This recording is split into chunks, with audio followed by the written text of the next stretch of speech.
Warning: the following may contain fish dust.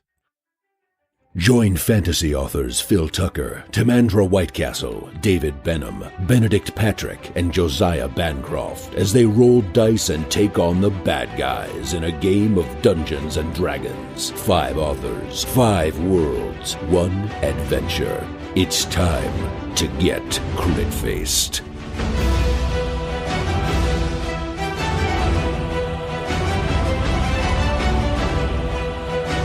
Previously on Crit-Faced, having been convinced by a pair of young children to save their house from a monster within, our heroes enter.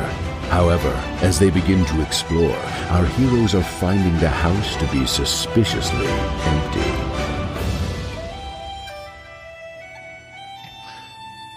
Well, there's nothing to do but either explore or move on, and I say we continue to explore. So, where's the nearest room? Let's just proceed. Okay. Well, you've got if you're back into the main hallway, you've got all those 4 doors to the north. You can tell that the this door, the door that's sort of opposite the entrance that you came into, seems to be much sort of grander, as if it's something that guests would have been asked to use, whereas the other doors are a bit simpler, suggesting more for the help to use. Yeah. I don't know much, but I do know this: you go through the fancy door. If life gives you a choice, pick the fancy door. I mean, not me. I mean, I'm still observing as you explore, but others should use the fancy door. What do you guys think about heading upstairs?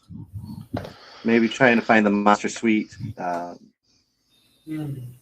here's the problem with that, sir. If we go upstairs and there are monsters undiscovered down here, and then we encounter some trouble upstairs, we will have the exit blocked on our retreat. It's true, but at this point, it seems like we're not hearing anything, or that the basement is downstairs, my friend. Excellent what do you point. want in the master suite exactly?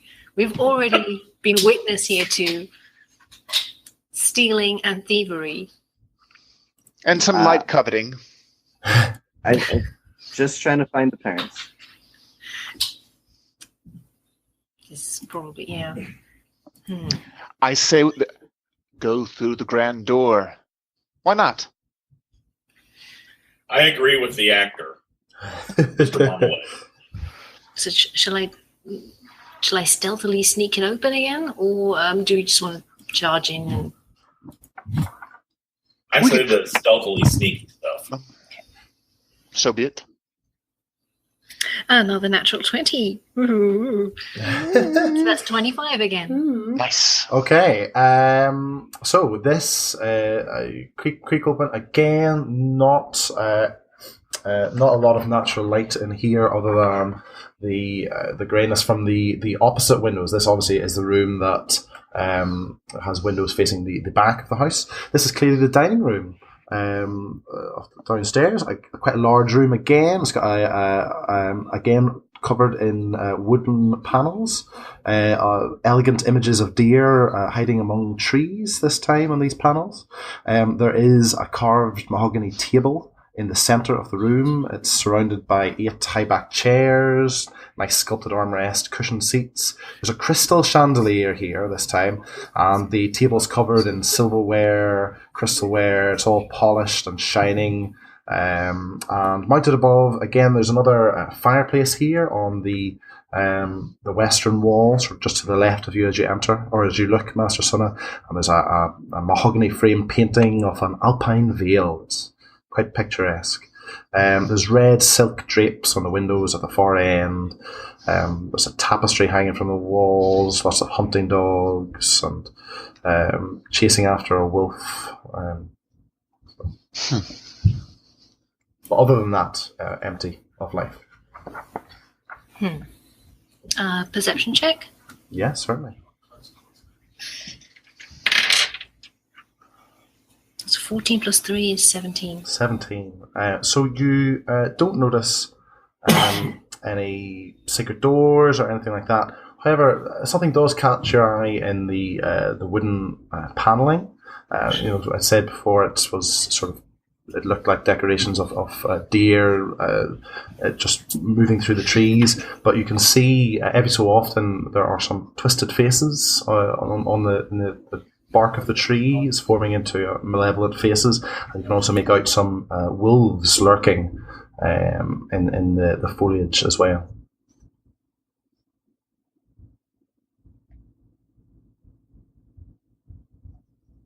So, what are we going to do, guys? Do we know this? Has she reported it? Yes. Yes, she's reported. Okay. I do find the silverware interesting. I don't know if anyone else, like, their ears perked up when silverware was mentioned, but these are obviously good people. If you want to all proceed upstairs, I can just go in here and collect the silverware. Are you going to head inside, John? Sure. I feel pretty confident that this is a safe room, so I shall lead the way. Okay. Bravely.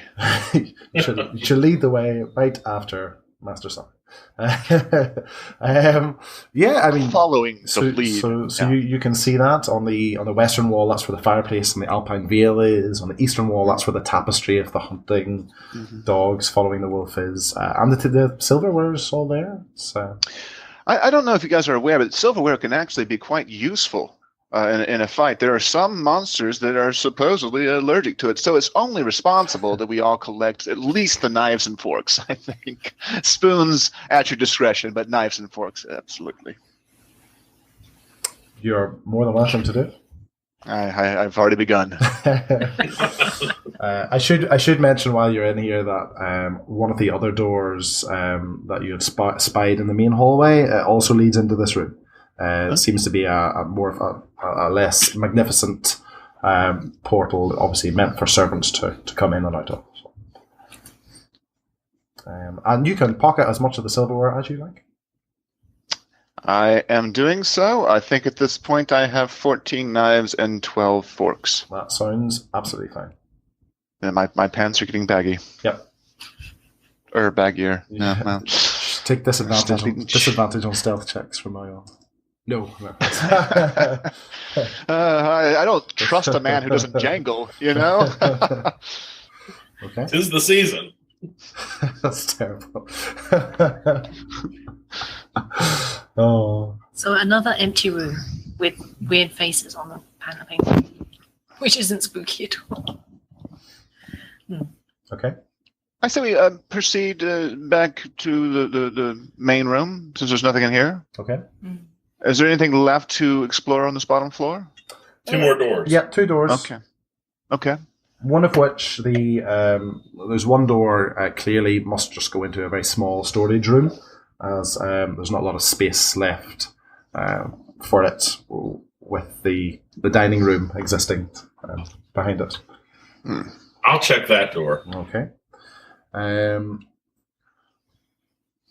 So we've got it's just a cloakroom basically. There's some black cloaks hanging from hooks on the shelves here. There's a top hat on a high shelf. That's like catnip. Sir, Master McRag, is that a top hat? Did you find a top hat? Do you want it? If you don't want it, I'll hold on to it for you. I don't do hats, so you're welcome to. I only do hats. And John very quickly puts on the top hat and declares himself magnificent. It is.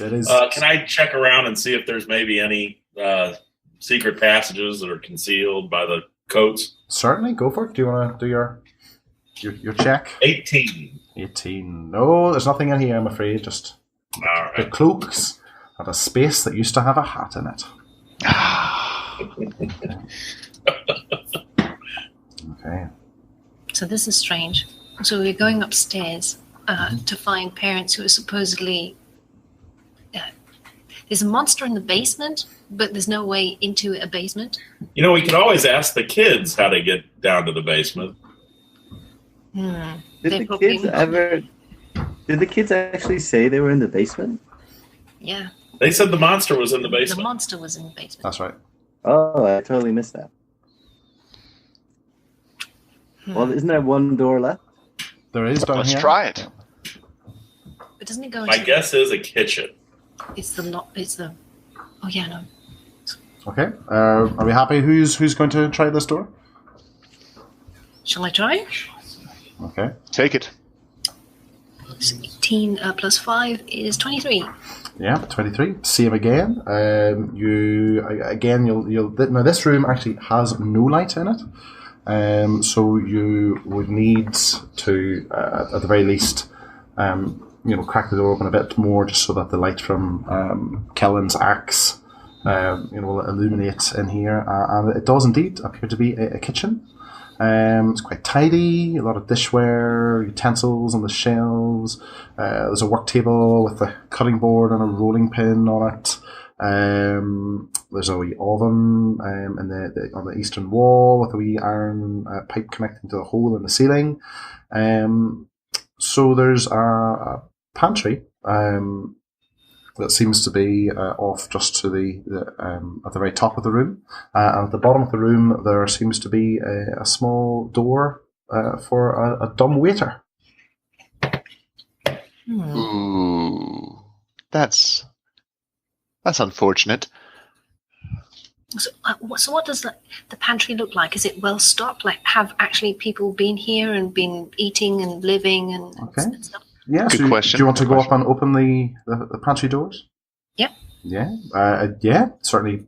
It's got quite a bit of food in it. Bags of flour, sugar. There's at least one pie that's been prepared but has not been cooked yet. For example, quite a lot of the kind of stuff you'd expect to find in a fairly well-to-do pantry of a well-to-do house. We're stealing the pie. We all agree on that, right? Absolutely. Okay. No Borrowing trapdoors? the pie. Sorry? No trapdoors? Trapdoors? You can have a look, obviously. Yep. The dumb waiter, maybe? The dumbwaiter is it would be too small. Maybe for a child could probably get into it. But certainly none of you would be able to fit without having to lose some limbs first. And there's no hidden trapdoor somewhere on the floor. Do you want to take a wee check? Okay. So, is that perception? Yeah. Yeah. Okay, that's 17. That's what I got. Okay. Anyone else trying? I got 17. 17 also. Ooh. A 5. Okay. No. There's no trapdoors. So a house without a basement that has a monster in the basement. Well, how about we go ask the kids where the basement entrance is? I like this idea. They're only rooms away. Mm-hmm. Let's do that. Okay. So. Okay, head back to the foyer. The children aren't there. Of course they are. Oh, very good. Very, very. This isn't creepy at all. I told y'all about children. They are terrifying. A lot of pretty standard children behavior, actually, is that you tell them not to do something and they just go off and do it anyway. In my world, there are some homes that have access to the basement on the outside of the home. Oh, that's a good point. That's true. Should we give it a loop?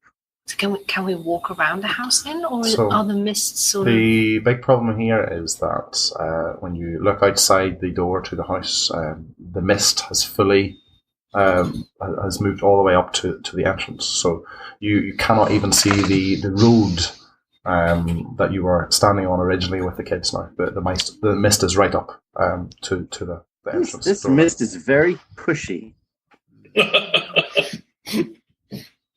Is someone really playing his hand a little see strongly?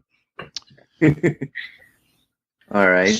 Does that mean our only option now is to go upstairs? Go upstairs, of course. Or we could bake check up high. We never checked that main area for any trapdoors or secret passages. Actually, would you guys humor me? I want to go look at the dumbwaiter and see if it lowers down into a subterranean level. Sounds frightening. Let's do that. We can at least try and lower it or stick our head into the shaft. What could go wrong? Oh. John? Yes? So I'll lift the dumbwaiter. You stick your head in and peer down. I have Teamwork. a hat that just really won't allow that. I would if I didn't have this hat. That's true. That is a legitimate impediment to the plan. Also, my face is my livelihood. I can't put that frightening dumbwaiter. No. How do you work a dumbwaiter? So you can see there's actually a pulley that inside it. So the rope's actually inside the box. Because the box that you put the food in is actually down there at the moment in the in the kitchen. So, but the idea would be you would put the food in it and you'd have to work the pulley. Sort of there in the box, and then when the box goes up, you'll have to grab a hand under it and keep pulling it. So if you keep lifting the box, you'll be left with the empty shaft. So can we just push it up and peer if there's anything below? Mm-hmm. I think Master Suna volunteered for that. Yes. Mm-hmm. Yeah. Probably small enough. Bravely. Yeah. Is that what you're planning on doing? Yeah, I'm going to stick my head in this thing. Yeah, so certainly you can, again, not a lot of light, but with the help of the axe close by, you can see that the shaft of the dumbwaiter seems to reach the kitchen floor. It doesn't seem to go beyond the floor level.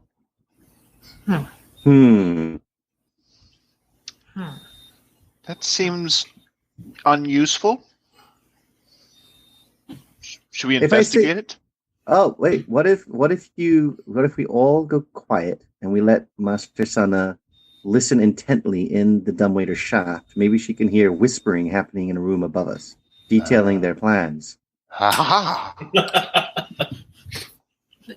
how these things work. Yeah. Master Sana? Try. Perception check? Yes, it would be. That's 20 plus 3 is 23. Nice. That is good. I'm on a roll today. Yeah. You are. Unfortunately, you don't hear anything. Oh. But it was a good shot. So what if we put something in the dumbwaiter? Like an offering. And then, yeah. Like a tasty pie? Or a bomb. One or the other. And then we just pull it up and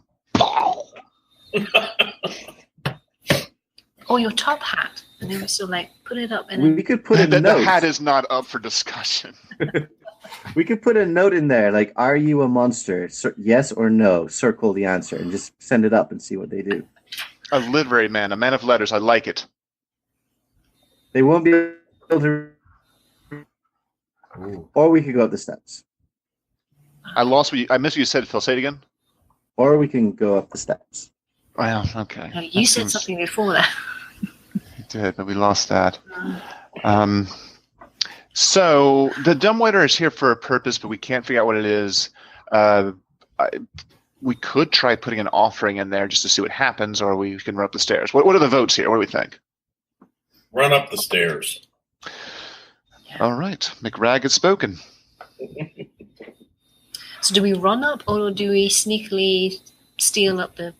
I'm going to stealthily ascend the staircase. Okay. Like it.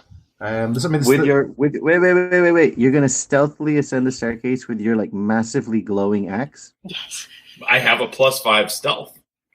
This thing is bright light for 20 feet radius. You know what? No matter how quiet you are. I could grab one of the cloaks from the cloakroom. There you go. Drape it over my axe. That would work.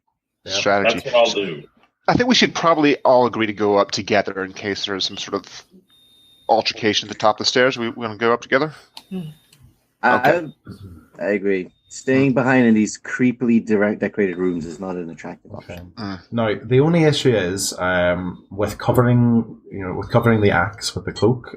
There's no natural light able to get into this room because the main hallway down here has no windows in it, and there's no light coming from upstairs at all. So we're almost. That's fine. I'll cast light on another object then to compensate. Okay.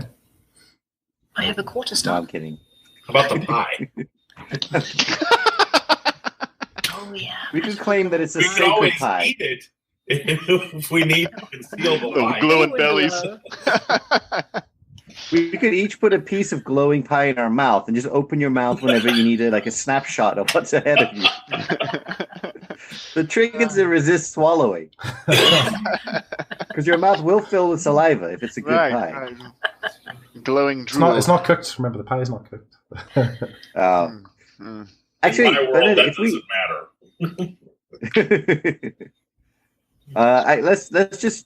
let's take a good look at the staircase, like imprinted in our minds, cloak the axe, and go up using the memory of the stairwell to guide our feet.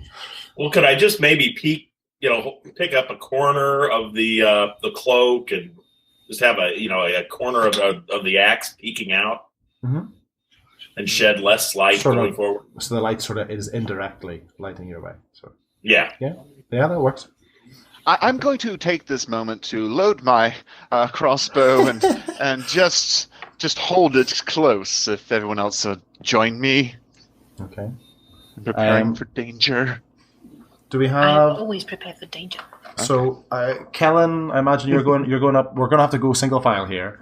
I'm assuming Right. Kellen in the lead and Jean at the rear, unless Correct. that's- So, sorry, Lord Talfrin and Master Sunna. I'm just not sure where you're going. I'm fine either way. Do you have a preference? I don't. Well, then you go first. All right. I'm pretty stealthy. Okay. Would you? I am. Are we all going together? Master Sunna and I could go and just take a peek at the top of the stairs. Well, that's true. That's true. Stealthy.